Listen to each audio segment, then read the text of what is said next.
I'm a fireball.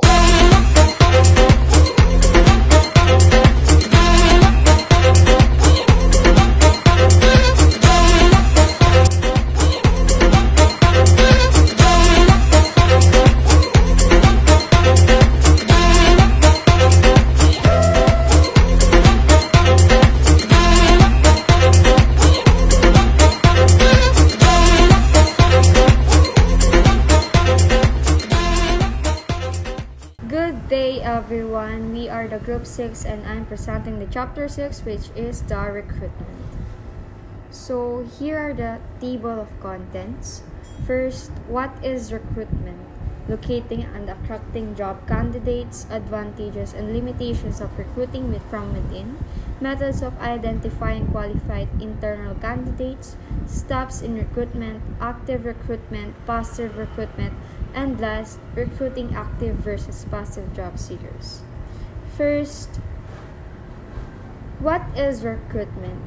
This is the process which companies seek out applicants for potential jobs. Meaning, ang mga kumpanya kasi is naghahanap ng mga aplikante at nagbibigay sila ng mga qualifications o may mga kakayahang kailangan sa trabaho. Halimbawa, sa isang kumpanya, kailangan ng isang manager or general manager, something. Kailangan ng isa dong tao na may ganung kwalifikasyon o kakayahan na mag-fit doon. Tapos kapag natanggap ka doon, bibigyan ka nila ng benepisyo, sasabihin nila sa iyo kung ano yung benepisyo at yung mga opportunities na maaari mong makuha. Next, the locating and attracting job candidates. We have here advertising. Dito sa advertising, this is one way companies use to find new employees. Meaning, dito nag-a-announce sila dito through internet, dyaryo, TV, radyo. Siyempre, ang internet kasi ang pinaka most popular na ginagamit natin for advertisings. 'Di ba? Kasi mas malawak to. Kaka mas malayo yung nararating. Next, walk-ins. In this method, people go directly to companies to apply for jobs even if they haven't seen any job advertisements.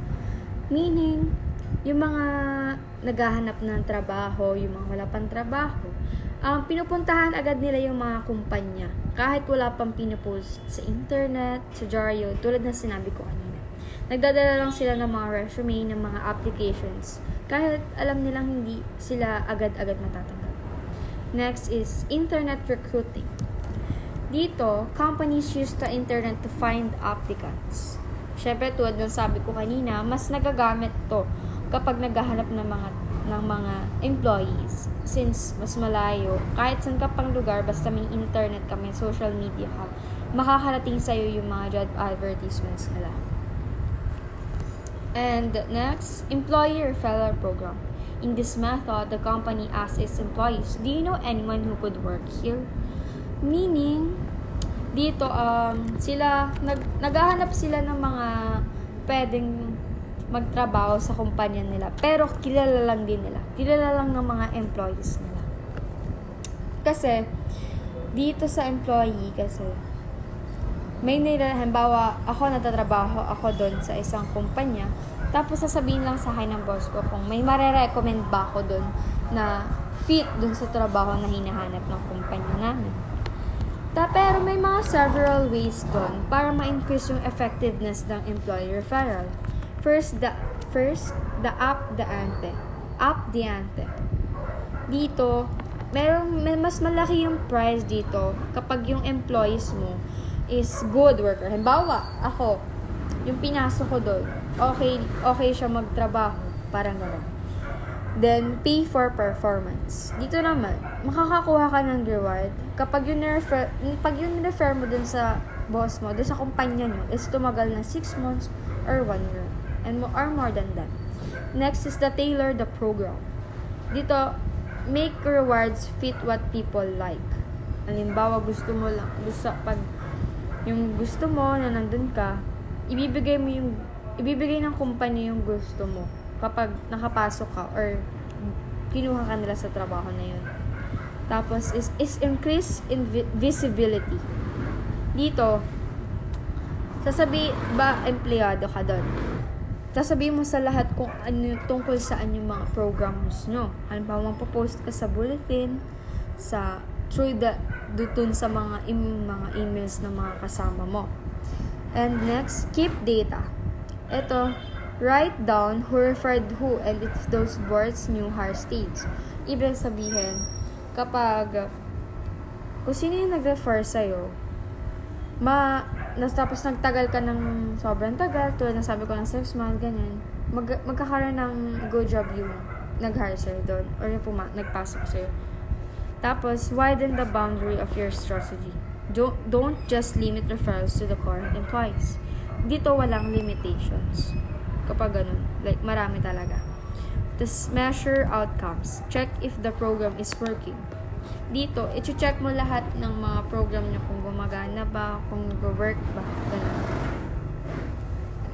Next, headhunters. Headhunters are agencies that help companies find people for high-level positions, such as managers to executives. Meaning, dito humihingi sila sa mga headhunters, yung halimbawa yung kumpanya nyo, doon humihingi yung mga kumpanya nyo para makahanap sila na mas magaling or mas fit doon sa hinahanap ng kumpanya nyo. Gets? Next is campus recruiting. Here, companies look for people with the right skills and attitudes. Dito halimbawa, nasa isang university ka ng school. For example, UST. Yan. Diba yung mga universities? Doon sila maghahanap ng mga estudyante na pwedeng magtrabaho sa kanila. Yun yung campus recruiting. And next, employment agency. These are businesses or agencies that help people find jobs. Nandito yung mga naghahanap ng trabaho. Tapos dito rin yung mga kumpanyang nangangailangan ng mga trabaho. Next,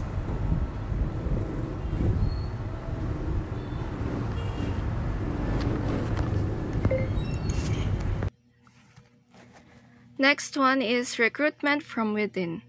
Recruitment from within means filling job openings by promoting or transferring current employees rather than hiring internally.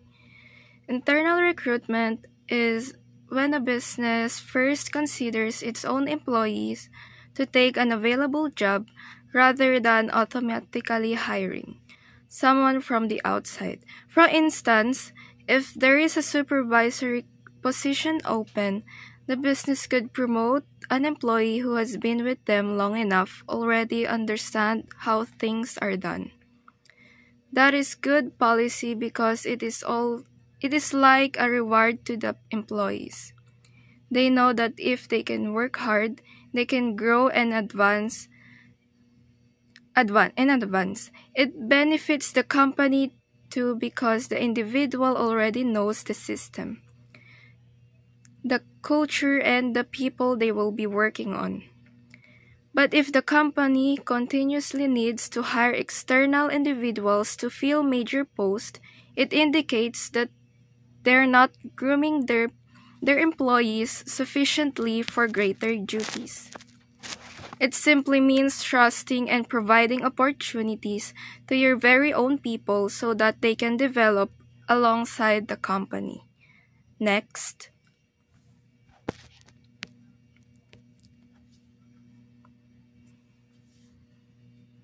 Advantage and limitations of recruiting from within. Recruiting from within could make perfect sense due to the fact that the potential candidate is already a member of the work team. Hiring from within is advantageous as the promoted or transferred employees already understand the culture, regulations, and work environment of the company. This is the transition for them to their new position. It also spares the company time and resources as managers are already aware of employees' work and abilities. But the drawback is that the company does not have a large pool of people to select from. Those not chosen may also become discouraged, which at times influence the relationship in the workplace. Next.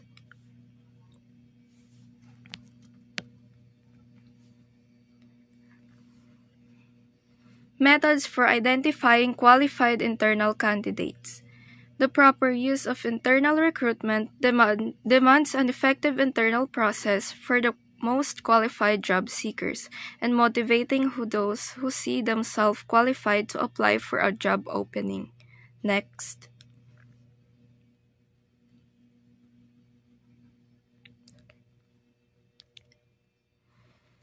To make sure the job openings are filled by the most capable employees, companies, certain methods to identify among their qualified applicants. First is the management talent inventory. Where business maintains a record of every worker's abilities, qualifications, and performance.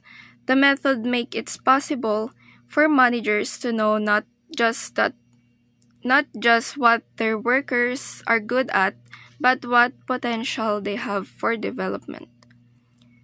With this information, it becomes simpler for the organization to choose the appropriate individual for a role, as they already have clear idea of each person's strengths and experiences. Another popular approach is job posting and job bidding. In this activity, vacant jobs are posted inside the company using bulletin boards, newsletters, email, or even public postings. Employees who are interested can bid or apply for the job. Their performance records, qualifications, and experiences are examined thoroughly to select the most suitable candidate. This is an effective approach because it provides a fair opportunity to employees to apply for higher position and promotes to pursue their career advancement actively. It also reflects the appreciation of the company towards its own employees by providing them opportunities to progress rather than always bringing new people from outside. Next.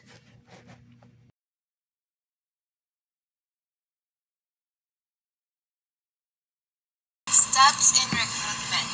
There are 5 steps in recruitment.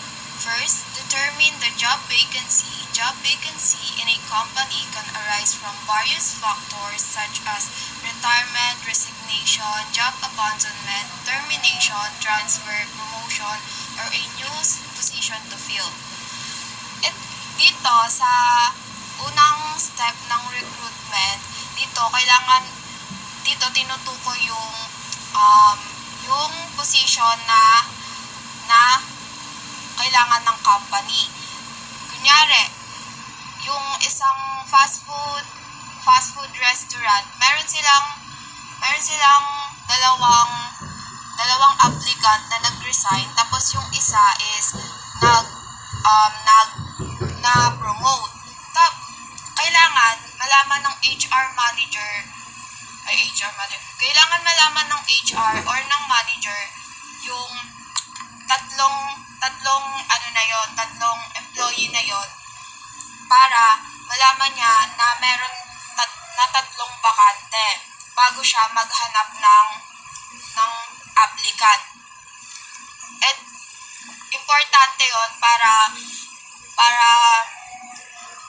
hindi basta-bastang mag-hire yung HR manager ng hindi nalalaman yung position na or roles na kailangan ng company. Second is plan how to fill a open position. Manager must decide on-job vacancy advertising, hiring core personnel or temporary workers. Dito naman is yung kay, di ba na nalaman na kung ano yung job na kailangan ng company. Yung HR manager, yung HR or yung manager, kailangan nilang mag-decide kung hahanap sila ng bagong crew or pipili lang sila sa mga dati nilang crew.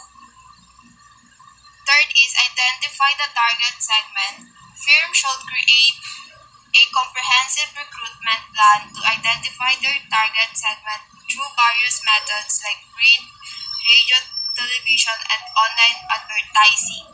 Dito naman is ito yung pag-alam sa target applicant kung anong klaseng kung anong klaseng tao yung gustong kunin ng company. Halimbawa, yung company kailangan nila ng IT staff. So, yung kukunin nilang employee is yung mga IT graduates. For reach out to the target segment, companies should identify their target segment and choose a preferred method such as online posting, job fairs, and campus recruitment. Dito naman is dito na sila mag-propose ng na hiring na sila, kunyari may isang fast food na hiring na sila ng staff. Mag-propose sila sa FB na now hiring na sila, o kaya sa branch nila merong nakalagay na poster na hiring sila para malaman ng mga gustong magtrabaho na merong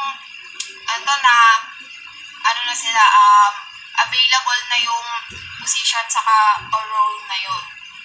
5 is meet up with job candidates. The recruitment team, a crucial role is to ensure job candidates understand their purpose and conduct initial screening to assess their background before making a hiring decision. Dito, makikipagkita yung HR or manager ng company sa employee para ma-discuss niya doon sa employee na yung role na pinag-a-applyan niya. Tapos, dito rin nangyayari yung initial screening para malaman kung totoo ba yung credentials niya, kung meron ba siyang experience, kung yung personality niya is pwede dun sa trabaho na pinag-a-applyan niya. Dito, malalaman kung yung candidate na yon is qualified sa pinag-a-applyan niyang job para hindi masayang yung pera or time ng company sa maling tao.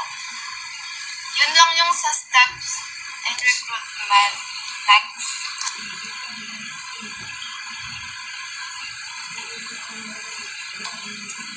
Active and passive recruitment methods are used by companies to find qualified candidates. Dito, ito yung paraan ng company para mas madali and mas effective nilang mahanap yung tamang employee para sa company nila. Yung active recruitment is yun yung company, siya yung naghahanap ng employee. Tapos yung passive naman is yung company is naghihintay na lang siya na dumating yung employee. Next.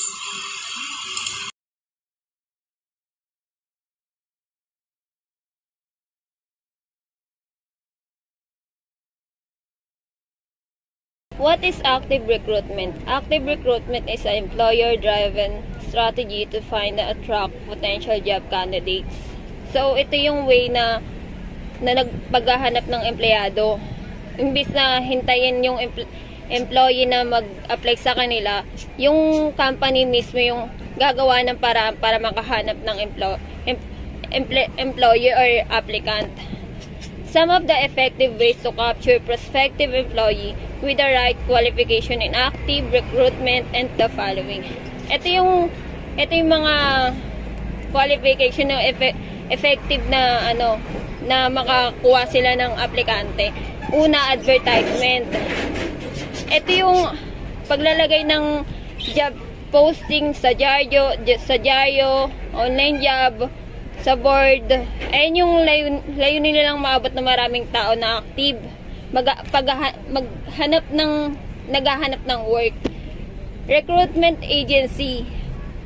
Ito yung tumutulong sa kumpanya na makahanap ng qualified na employee. Employee referral. Ito naman yung sa company, 'di ba? Yung tao doon may kakilala siya. I-recommend niya yung trabaho sa kaibigan niya. So, yung kaibigan niya, dahil kakilala niya yun, papasok siya. Sa career fairs naman, ito yung event, nagtatayo ng event. Ay isang event. Yung mga company, magtatayo sila ng mga booth para makipag-ugnayan sa mga employee or job seeker.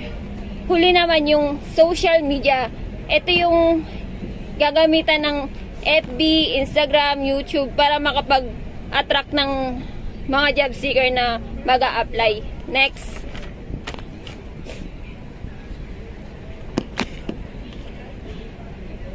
Some of the important advantage of active recruitment are the following. Ito, fast hiring. Ito yung advantage niya. Fast hiring, mabilis ka makakahanap ng empleyado. Mark 7 can easily identify segment in a job market with the right skill and capability needed for the job. Job relatedness. Ito yung alam niya na yung position niya, kaya pwede niya nang i-apply yung sarili niya dun kasi alam niya yung position na i-apply niya. Although active recruitment may bring benefits in several situations, it also has its drawbacks like the following. Ito yung mga may kakulangan din. May parang kahinaan. Like yung expensive. Diba? Parang, diba? Magastos siya, magastos. Pag yung company mo, pag ginawa yung diba maghahanap sila ng mga empleyado, ginagamitan na lang ng social media, platform, masyado siyang magastos. Quality concern. Some active job seeker may be complaining on leaving their present roles due to dissatisfaction and other concern which could indicate potential performance issue. Third, possible mismatch. Ito yung job posting can attract may unqualified candidate that requires considerable time in screen job application. This may result in selecting eventually hiring candidates who meet the job requirements on paper but may not match the company's set of the work. Ito yung, di ba nag-post ka sa FB, pero ang dami nag-send ng mga resume, pero hindi sila qualified doon. Pero dahil ikaw, kailangan mong i-review. Masyado siyang hassle. Kasi kailangan mong interviewin sila. Ganyan. Kailangan mo silang interviewin. Next.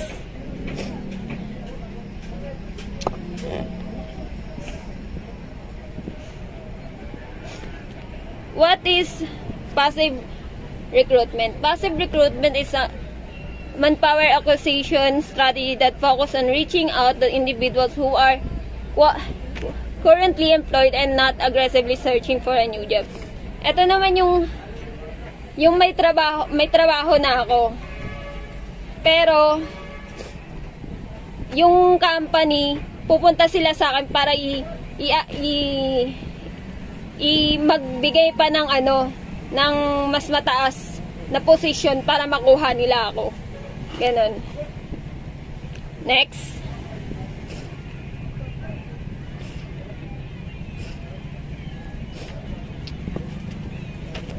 The following are some advantage of passive recruitment. Access to the top talent. Ito yung pag sa company, ako yung employer, yung employee, pupuntahan ko siya, haalokin ko siya ng mas mataas. So, yung employee na yun, tatanggapin niya kasi mataas yung position. Reduce competition, ito naman yung yung parang yung employee, di ba sa isang company, may mga employee doon, pero yung employer, kukunin niya yung employee na yun, wala siyang kaagaw. Kasi parang lang siya, nasa maliit na company lang siya. Kukunin niya yung tao na yun. Relationship building. Ito naman yung developing trust and fostering relationship with a prospective passive. Ito yung yung binibuild mo yung relationship sa employee mo. Yung tiwala mo, kukunin mo yung tiwala niya para makapasok sa company mo. Next.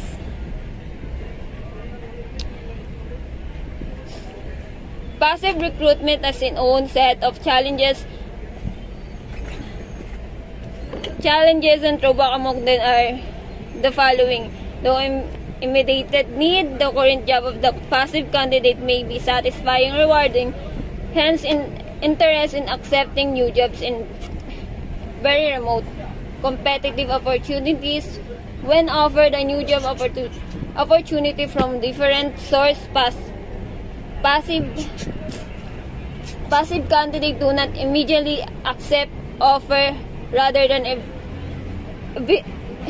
evaluate factors like competition and attractive growth opportunity. Need for a strong company name, a weak company reputation, or a brand, a big turn-off in a passive recruitment.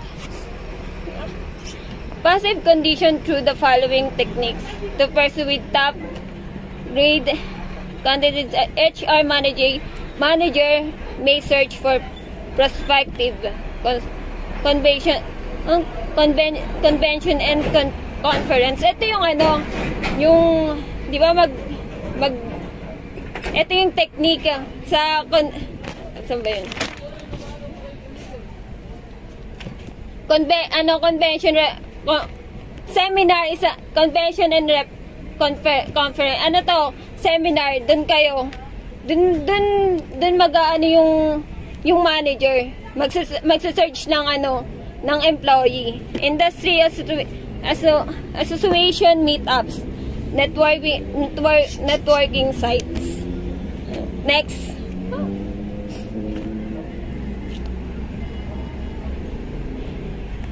Next reporter, please.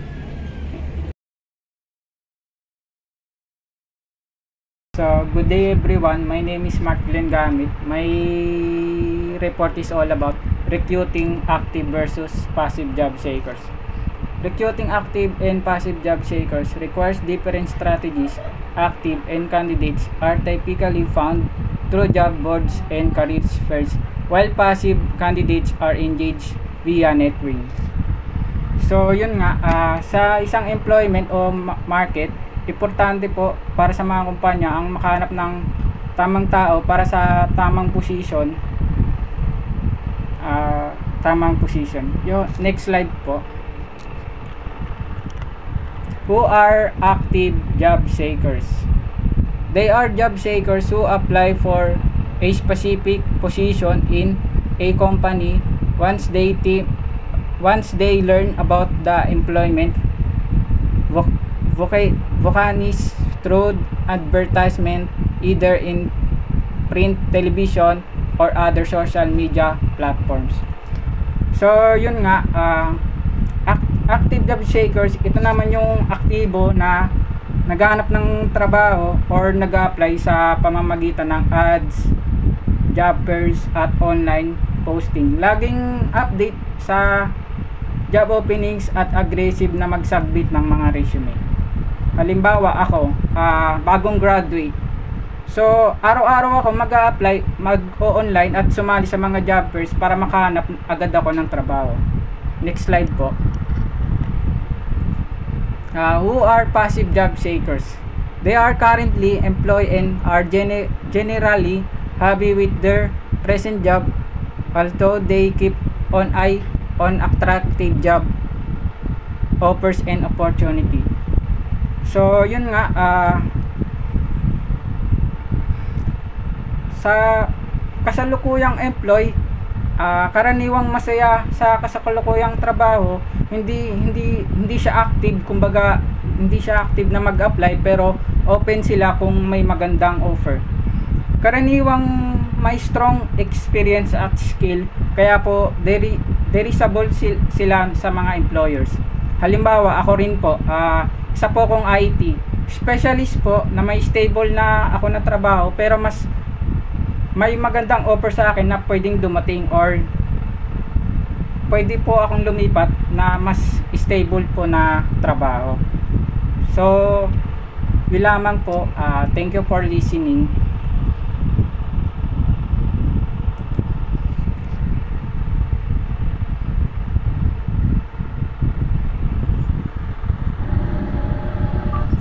So next, I have a question for you guys about all the topics. So first, what is the steps in recruitment? In your own words, give me what are the steps in recruitment in your own words?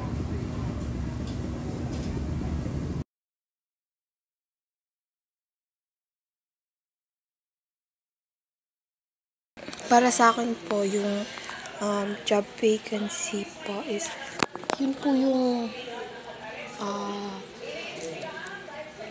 dun po tinutukoy natin yung, tinutukoy po ng HR manager, ng manager po, or ng HR, kung ano po yung bakanteng posisyon na need ng company. Kasi hindi po tayo pwedeng basta-bastang mag-hire lang ng employee nang hindi natin nalalaman kung anong position or role yung kailangan ng company. Yun po. It's really important po kasi dahil dito po malalaman po ng company o ng manager po kung anong klaseng trabaho o anong uri ng empleyado, ilang empleyado po yung kailangan nilang hanapin po. Yun po. Next is what are the recruitment from within? In your own words, what is recruitment from within?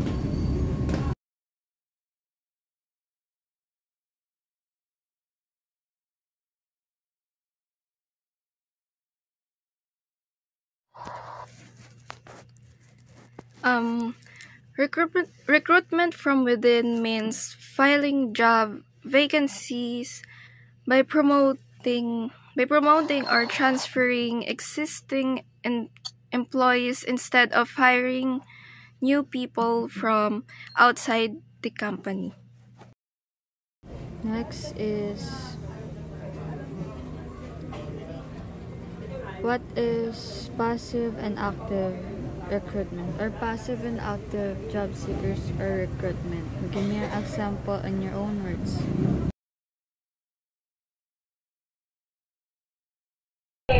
Yung employee, pupuntahan ko siya, aalawin ko siya ng mas mataas. So, yung employee na yun, tatanggapin niya kasi mataas yung position.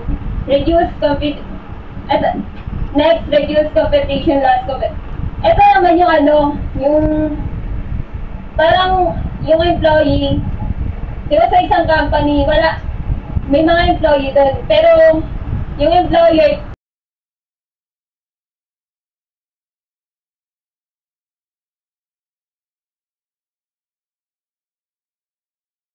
So that's all, everyone. Thank you for listening, and that's all. Thank you. Recruitment is a very important process in every company or organization. It simply means finding and choosing the right people to join a group or a workplace. Without recruitment, there would be no workers to do the jobs that are needed. Companies recruit workers who have the right skills, talents, and attitudes for the job. The recruitment process usually starts with identifying the need for new workers. When a company realizes that they need more people, they announce the available job. This can be done in different ways. Sometimes they post advertisement on the internet or newspapers.